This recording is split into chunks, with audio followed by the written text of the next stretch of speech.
¿Qué tal? ¿Cómo les va? Bueno, continuamos un poco el tema literario, ¿no? Yo voy haciendo videos, audios, mejor dicho, de literatura y de teología, ¿no? Paralelamente.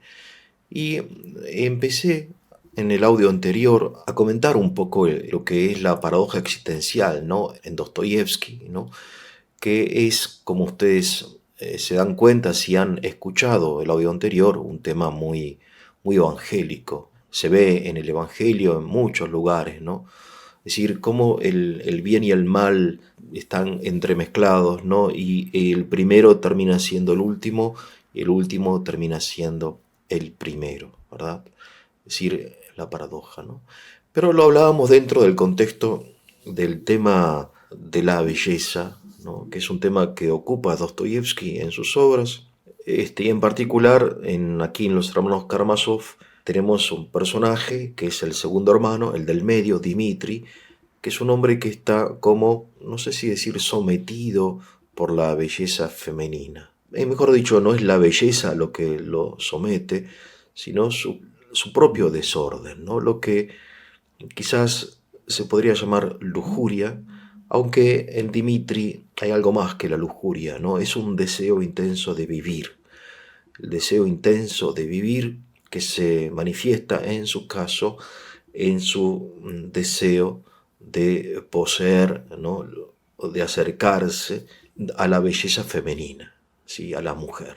Pero, sin embargo, vale la pena detenernos en esta distinción tan importante entre lo que es la belleza objetiva y el desorden subjetivo, porque no debemos trasladar al mundo de las cosas el problema que reside en el corazón del hombre, ¿no? Sería absolutamente erróneo. En este sentido, vale la pena recordar, por ejemplo, hay muchos textos, pero por ejemplo, en la primera carta a Timoteo, San Pablo dice, todas las cosas son puras para los puros, pero para los corruptos no hay nada puro. Es decir, que la corrupción de los corrompidos o de los corruptos logra corromper aún las cosas más puras, las más inocentes, las más saludables, ¿no?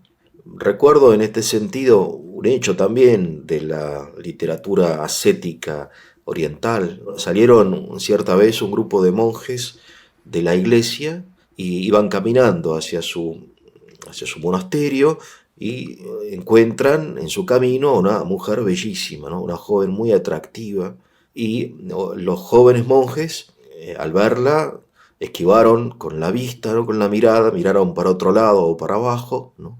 En cambio, el más anciano que los acompañaba quedó como hipnotizado por la belleza de esta mujer y exclamó, ¿no? ¡Qué belleza, qué belleza!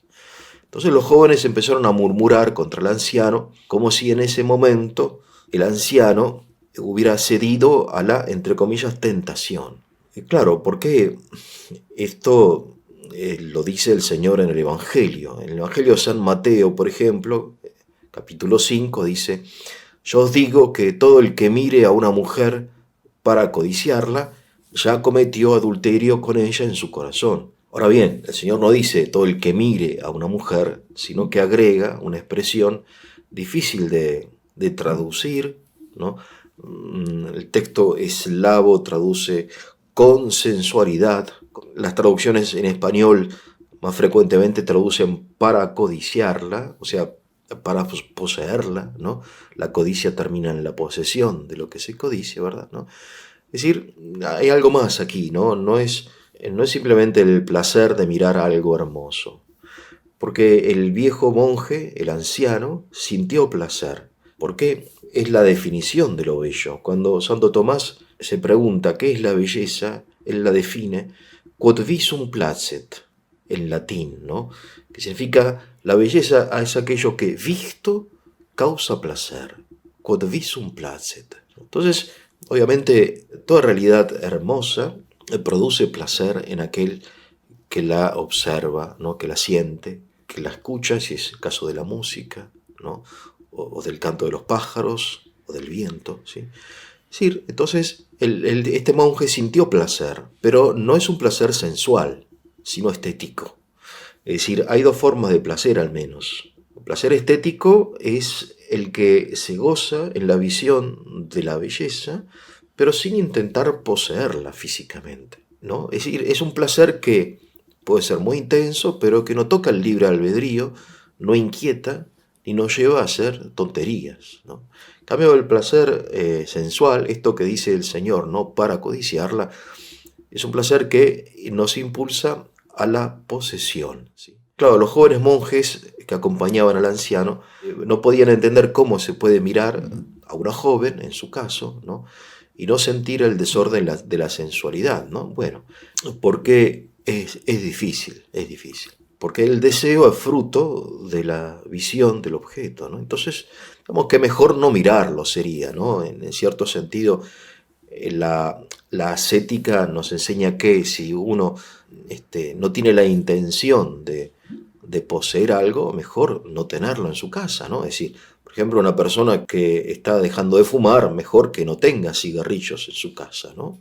Lo va a ver al paquete de cigarrillos y se va a ser tentado, ¿no? En fin, así con todas las cosas. Es lo que la tradición llama ocasión de pecado. Es decir, si yo decido hacer dieta, mejor no comprar chocolate. Esto lo dice el Señor y es parte de la condición humana, a saber que el espíritu está dispuesto y la carne es débil. Pneuma, espíritu, sarx, carne, ¿no? Es decir, diferenciar estas dos cosas entre la buena disposición del espíritu y la debilidad natural, inevitable de la carne. Entonces, esta experiencia diaria, ¿no? De cuando uno está dispuesto a levantarse para ir a cumplir con sus obligaciones, ir al trabajo, pero claro, la cama está calentita, ¿sí? En fin, si el espíritu está dispuesto, pero tira, en fin, ¿no? Entonces es difícil hacer gimnasia, por más que el médico te lo indique, porque, en fin,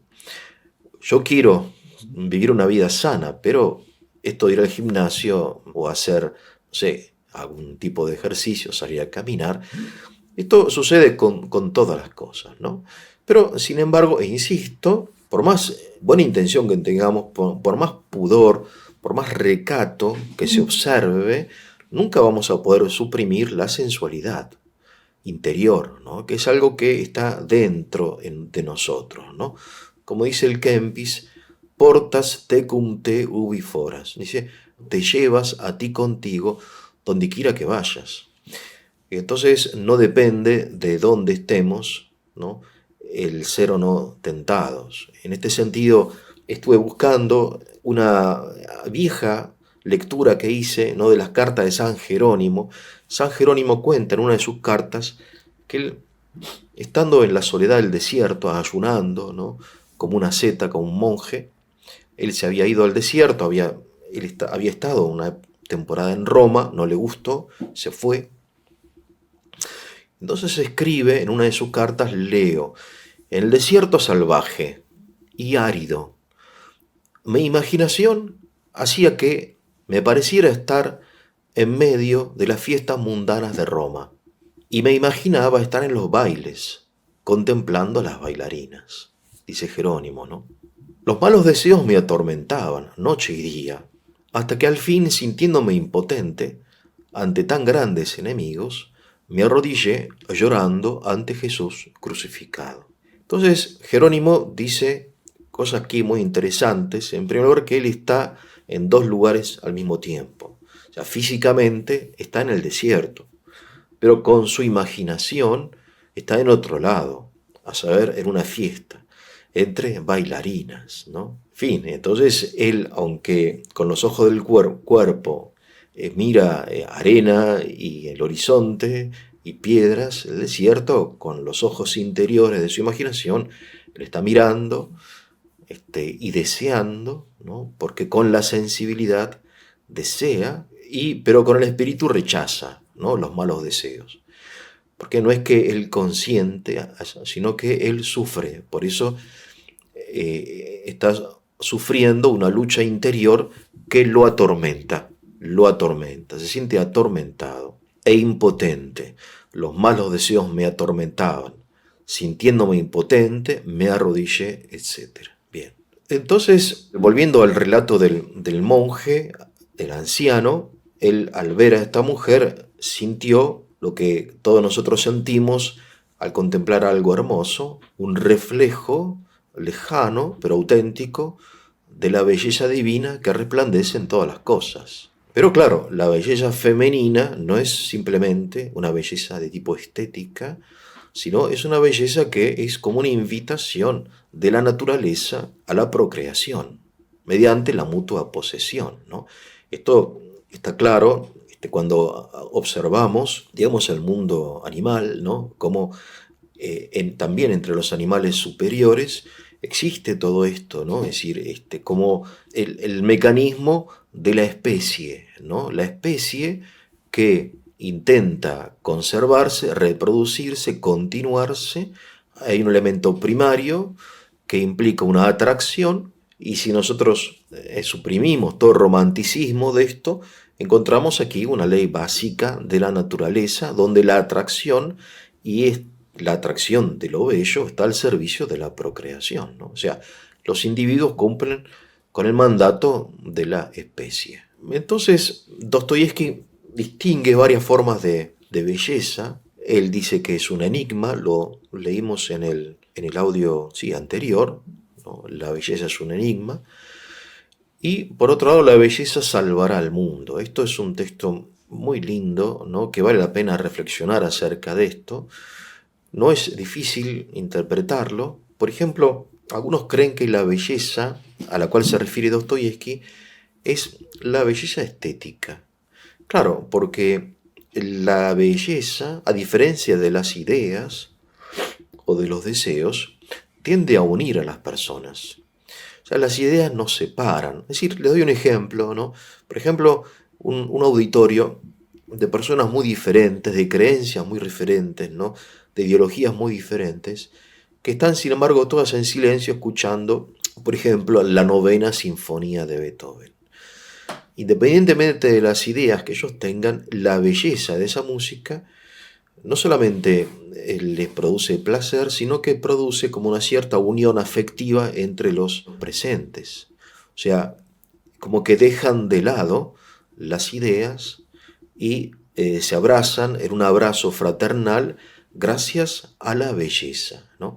Esta es una idea que encontramos en los románticos, ya a partir del siglo XVIII, siglo XIX. Aquí Dostoyevsky no es original, sino que en parte él está repitiendo ideas que encontramos en la filosofía romántica alemana, ¿no? Donde se establece que en la belleza estética, el arte, el lenguaje mediante el cual Dios habla, ¿no? Y nos reconcilia. Un poco creo yo que la novena sinfonía de Beethoven, y fundamentalmente el coro final, donde habla de la fraternidad universal, representa precisamente este pensamiento, ¿no? En fin, sin embargo, lo estético obviamente es insuficiente, ¿no? Lo estético es insuficiente, porque la belleza estética es solamente una promesa que tiene que realizarse mediante actitudes prácticas, mediante un sacrificio, como un llamado a la acción. Vale la pena recordar en este sentido que la prédica de Dostoyevsky acerca de la belleza, en fin, cayó en saco roto, como quien dice, porque en Rusia después, a pesar de la prédica de Dostoyevsky, sufrió una revolución tremenda por los conflictos sociales y políticos que no se lograron solucionar en los años anteriores. En este sentido vale la pena recordar, por ejemplo, una crítica que le hace su amigo, pero siendo amigo a su vez crítico de su obra, el filósofo ruso Vladimir Soloviov, cuando Dostoyevsky en el año 1880 tiene un discurso que fue aclamado como una especie de discurso profético durante el discurso en honor a Pushkin, que es un gran escritor ruso, en el momento en que se inauguraba un monumento en Moscú. Dostoyevsky habló de la fraternidad universal, etc., y con tanta elocuencia, con tanta fuerza, que la gente que estaba ahí reunida sintió que las diferencias entre las clases y entre las ideologías, entre monarquistas y democráticos, entre patrones y obreros, entre unos y otros, habían desaparecido, ¿no? Claro, son momentos muy intensos. De hecho, las crónicas dice que la gente se abrazaba, que se acercaban a Dostoyevski a agradecerle que habían sido enemigos y ahora se abrazaban, un abrazo fraternal, etcétera. Pero claro, no basta. Leo de Vladimir Soloviov, un texto de 1891. No basta con proclamar el ideal, dice él. Dostoyevski habría tenido que indicar los medios para su realización. O sea, la belleza no es solamente algo que nos atrae, sino es un desafío que tenemos que realizar, está en el futuro, ¿no? La belleza presente es una promesa de la belleza futura que se alcanza mediante la aplicación de determinados medios. Pero él dice, habría tenido, sigo leyendo, que aplicar su ideal como norma para regular las cuestiones prácticas de la vida colectiva. Pero Dostoyevski no estaba en condiciones de hacerlo porque él mismo debería haber renunciado a sus propios prejuicios, ¿no? En efecto, Dostoyevski tenía sus prejuicios que hoy nos parecen erróneos, ¿no? Por ejemplo, esta idea de mesiánica de Rusia, ¿no? La idea de que otras naciones tienen que someterse a Rusia, como Polonia, o como, no sé, Finlandia, o como otros países. Un poco lo que sucedió, este imperialismo, ¿no? Este desprecio por Occidente, etcétera. En fin, todo eso le impidió proponer medidas prácticas, ¿no? Y aunque vamos a ser honestos, aunque las hubiera propuesto, porque alguien supo proponerla, no le hubieran hecho caso. Entonces, la belleza, por otro lado, está relacionada con la violencia y el delito, no en forma indirecta, pero sí, no en forma directa, pero sí en forma indirecta, ¿no? Porque la belleza hace que las personas traicionen los principios morales. Leo el diálogo de Dimitri con Alyosha. Si un hombre se enamora de una belleza determinada, encarnada en un cuerpo de una mujer, es capaz de dar por ella a sus propios hijos, de vender a su padre y a su madre, a Rusia y a la patria. Aunque sea honrado, se prestará a robar. Aunque sea pacífico, degollará. Aunque sea fiel, traicionará, ¿no? En fin, es una afirmación que viene a ser confirmada por la abundante experiencia histórica de la humanidad, que en efecto, como sabemos, por innumerables hechos históricos y obras literarias, como el varón es capaz de cometer los peores crímenes, ¿no? Movido, entre comillas, por la belleza, aunque femenina, pero recordemos que no es la belleza en sí, sino su desorden interior, ¿no? Su lujuria, su debilidad, lo que provoca esto, ¿no? Es decir, en esta novela, por ejemplo, Dimitri se siente capaz, y así lo dice, de asesinar a su padre por dinero, ¿no? Este es parte del argumento de la novela, ¿no? Porque en efecto lo acusan a él porque él dijo y escribió, de hecho, que él era capaz de matar a su padre para conseguir el dinero necesario para librarse de una deuda para, en definitiva, casarse con Grushenka, ¿no? En fin. Bien, temas que encontramos en Dostoyevsky, en muchos lugares y en toda la literatura clásica, en Shakespeare, por ejemplo, ¿no? Mucho de esto. Pero Dimitri no asesina a su padre, lo asesina, como dije, el hermano no reconocido, Smerdyakov, pero acepta con humildad la condena, porque él entiende que mediante la aceptación de la condena, él podrá expiar su pecado. Cerca de esto vamos a hablar después, ¿no? ¿Qué es esto del pecado? Y en particular, cómo lo entiende Dostoyevsky en esta obra, ¿no? Es decir, Dimitri siente deseo de sufrir, y por eso en cierto sentido él se eleva sobre sí mismo, porque mediante el sufrimiento él cree poder acercarse al ideal de la Madonna, ¿no? No al de Sodoma, al cual estuvo sometido, sino al otro ideal que él conserva en su corazón.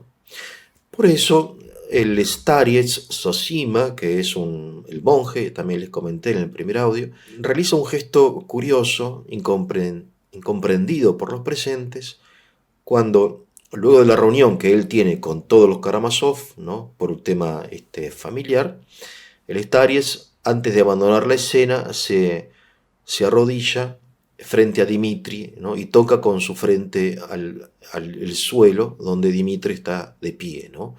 Es decir, es un gesto inesperado porque todos saben que Dimitri es un Es un hombre sensual que no merece ningún tipo de veneración, ni mucho menos por parte de un venerable anciano, pero el anciano después dice, él le va a confesar a Alyosha que él se arrodilla ante el sufrimiento de Dimitri, ¿no? De nuevo ven esta paradoja existencial, ¿no? O sea, el santo anciano se arrodilla delante del pecador, porque él intuye que el destino de Dimitri va a ser muy duro, ¿no? Y que Dimitri en efecto va a expiar en forma muy tremenda, ¿no? Los pecados o el pecado que él siente en su corazón. Así dice Dimitri, leo, ha retumbado el trueno, acepto el tormento de la acusación y de mi pública afrenta. Quiero sufrir y purificarme con el sufrimiento. Porque es posible que me purifique, ¿verdad? Soy inocente de la sangre de mi padre, pero acepto el castigo no por haberlo matado, sino por haberlo querido matar, y porque tal vez realmente lo habría matado. Es decir, Dimitri entiendo que el hecho de haber querido asesinar a su padre es, no ante la ley, pero sí ante Dios, un pecado que él debe expiar. Bien, sigamos un poco más, si le parece. Una de las relaciones más atormentadas de esta novela es la relación entre el mismo Dimitri y su primera novia, una joven muy bella, ¿no? Una krasavitsa, que le dicen en ruso, ¿no? Una belleza rusa, Katerina Ivanovna, ¿no? Que es una mujer distante, orgullosa, que actúa como si ella fuese una fortaleza que está como rodeada de enemigos que intentan seducirla, conquistarla, ¿no? Y ella es consciente de su superioridad, de su dignidad, etcétera. Un poco ustedes se imaginan del orgullo que siente, de la autoestima que siente una mujer bellísima, ¿no? Sobre todo en aquella época donde se valoraba a la mujer por su belleza. Hoy creo que gracias a Dios la mujer se valora no tanto, ni sobre todo, ni principalmente por la belleza, sino por sus cualidades morales y, en fin, y de otro tipo, ¿no? O sea, hoy se ha perdido esta idea romántica del culto a la mujer por parte del varón, que en realidad detrás del culto a la mujer lo que había era creo que un menosprecio, ¿no? Un desprecio, un sometimiento de la mujer, ¿no? Hoy el varón y la mujer son compañeros, son iguales. Y en ese sentido creo que es un paso grande, ¿no? En orden a la verdad de las cosas, ¿no? Bien, pero en aquella época, en la época romántica, ¿no? Es decir, la mujer era fundamentalmente la belleza, ¿no? Divina, la llaman los poetas, ¿no? En ruso, bожественная, ¿no? Divina, etc. Entonces, esta mujer, Caterina, es una de estas divinas mujeres, ¿no?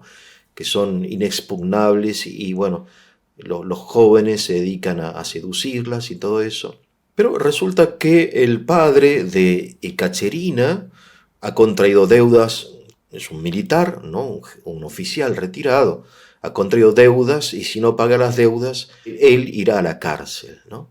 Entonces Dimitri le hace saber a través de la hermana a Caterina, ¿no? Catalina vendría a ser en español, que él está dispuesto a pagar la deuda de su padre si ella va a buscar el dinero a su casa. O sea, le está sugiriendo algo más, ¿verdad? Es decir, el hecho de que una mujer joven vaya a buscar el dinero a la casa de un hombre sola, ¿no?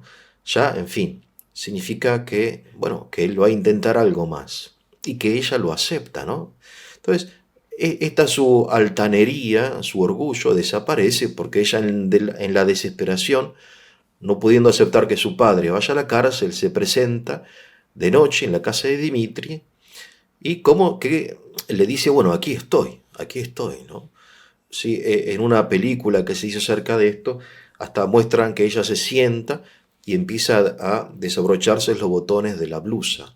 Esto no lo dice Dostoyevsky, pero lo sugiere. En fin, o sea, Dimitri a través del dinero ha encontrado la forma de derribar el muro, ¿no? Pero claro, esto recién empieza.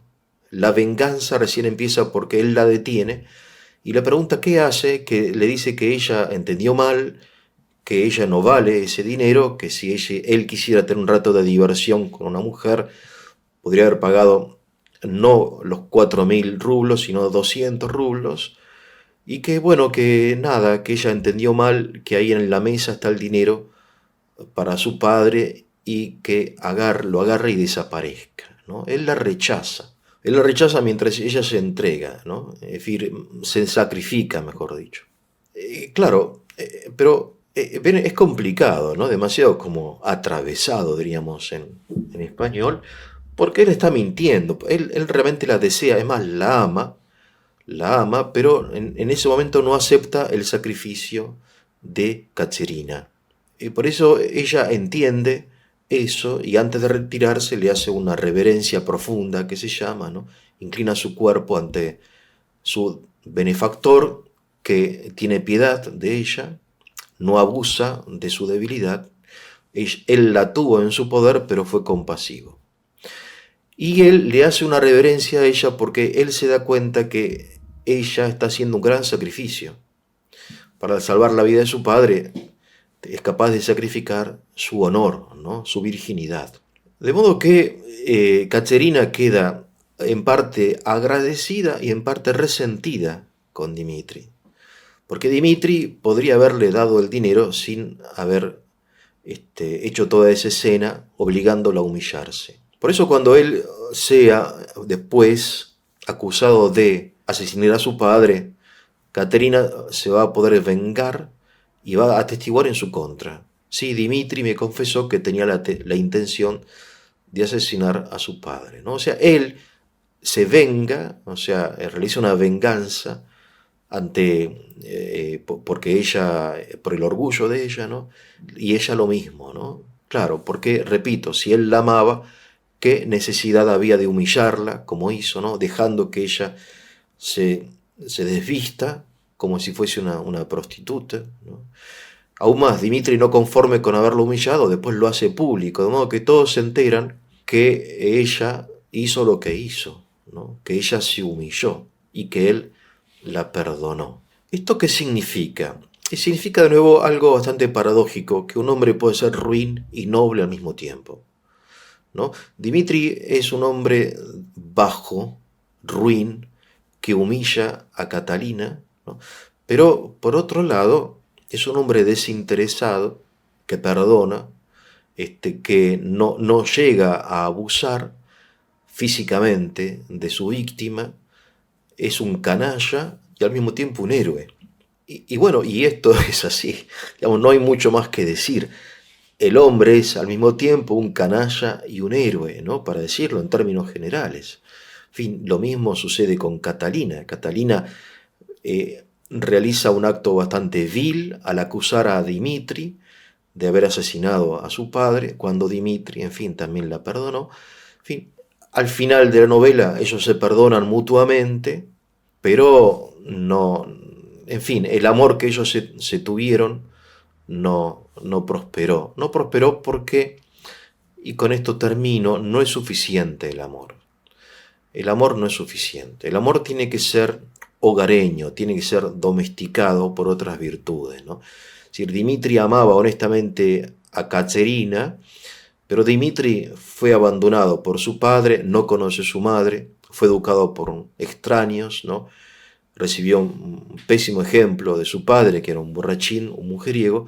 Entonces él no sabía esto que tenemos que saber, ¿no? Que el amor es insuficiente, porque el amor es un arte que implica muchas cosas, ¿no? Más allá de un sentimiento intenso, ¿no? Bueno, con esto termino, después seguiremos con temas similares. Si fue de su utilidad, le voy a pedir que le pongan ahí like, se suscriban, lo compartan para la difusión del canal. Que tengan un muy buen día.